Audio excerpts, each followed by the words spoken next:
बहुत ही प्यारा क्वेश्चन लेकर आए हैं आप लोग के सामने। और प्रश्न है ये बहुत सारे x square plus 1/x square बराबर 14 हो तो x प्लस 1/x का मान होगा क्या होगा? ऑप्शन देख के बताना है।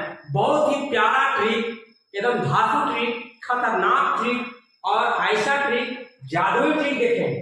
बस देखेंगे 1 से 2 सेकंड में समाप्त।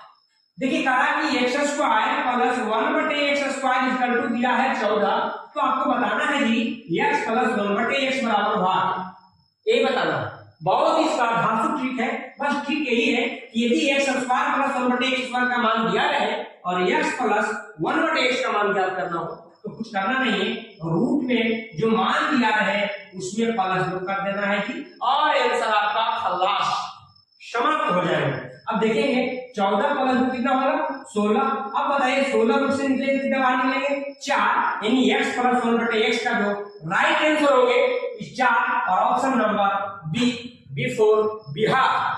अब यदि आप प्रश्न समझ गए हैं तो अभी भागिए मत, हमारे अगले प्रश्न कमेंट बॉक्स में जरूर दें। अगला देखिए आपके लिए है यदि x square plus 1/x square equal to 7 तो x प्लस 1/x का मान बताइए। यदि आप बताते हैं तो हम समझेंगे कि बहुत ही